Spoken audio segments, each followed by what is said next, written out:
കുറച്ച് ചെറുനാരങ്ങയുണ്ട്. അന്നേരം അച്ചാറിടാമെന്ന് വിചാരിച്ചു. അന്നേരം ഇത് ഞാൻ ഉപ്പിട്ട് വേവിച്ച് വെച്ചേക്കുന്നതാണ്. ഇനിയിപ്പോൾ ഇതൊന്ന് ചൂടാറിയിട്ട് നമുക്ക് ചെറുതായിട്ടൊന്ന് മുറിച്ചെടുക്കാം. ചെറുതായിട്ട് കട്ട് ചെയ്തെടുത്തതിലേക്ക് ഞാൻ കല്ലുപ്പിട്ട് കൊടുത്തിട്ടുണ്ട്. ഇത് നല്ലോണം മിക്സാക്കി എടുക്കാം. ഇനി നമുക്ക് അച്ചാറിടാം കേട്ടോ. അച്ചാറിടാൻ വേണ്ട സാധനങ്ങൾ: ഇഞ്ചി, കുറച്ച് കാന്താരി മുളക് എടുത്തിട്ടുണ്ട്, കരിവേപ്പില, വെളുത്തുള്ളി. ഇനി നമുക്ക് അച്ചാറിടാം. ഞാൻ നല്ലെണ്ണയും കൊണ്ടാണ് അച്ചാറിടുന്നത്. നല്ലോണം ചൂടായി വരട്ടെ. അതിലേക്ക് നമുക്ക് കടുക് ഉലുവയും കൂടി ചേർത്ത് കൊടുക്കാം. എണ്ണ ചൂടായപ്പോൾ അതിലേക്ക് കടുക് ഉലുവ ഇട്ട് കൊടുത്തു. അത് പൊട്ടിയ ശേഷം ഞാനിതിൽ കാന്താരി മുളകും ഇഞ്ചി, വെളുത്തുള്ളി, കരിവേപ്പില ഇട്ട് കൊടുത്തിട്ടുണ്ട്. ഇതൊന്ന് നല്ലോണം ബ്രൗൺ കളറായ ശേഷം പൊടികളൊക്കെ ചേർത്ത് കൊടുക്കാം.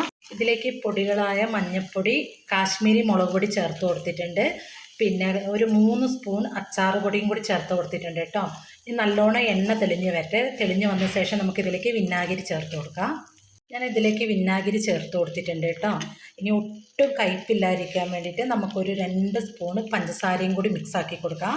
ഒരു 2 ദിവസം കൊണ്ട് തന്നെ അച്ചാർ നല്ല പഴക്കമുള്ള അച്ചാർ പോലെ നല്ല ടേസ്റ്റിൽ കഴിക്കാം. അതുകൊണ്ടാണ് പഞ്ചസാര ഇട്ട് കൊടുത്തത്. പിന്നെ പൂത്ത് പോവാതിരിക്കാനും പഞ്ചസാര ഇട്ട് കൊടുത്താൽ നല്ലതാണ്. ഇനി നമുക്ക് നാരങ്ങ ഇതിലേക്ക് മിക്സാക്കാം. ഇനി നമുക്ക് നാരങ്ങ എല്ലാം ഈ മസാലയിൽ മിക്സാക്കി എടുക്കാം കേട്ടോ. ഞാൻ നാരങ്ങയൊക്കെ മിക്സാക്കി എടുത്തിട്ടുണ്ട്. നമുക്കൊരു 2 ദിവസം കൊണ്ട് തന്നെ നമുക്ക് അച്ചാർ നമുക്ക് കൂട്ടാം.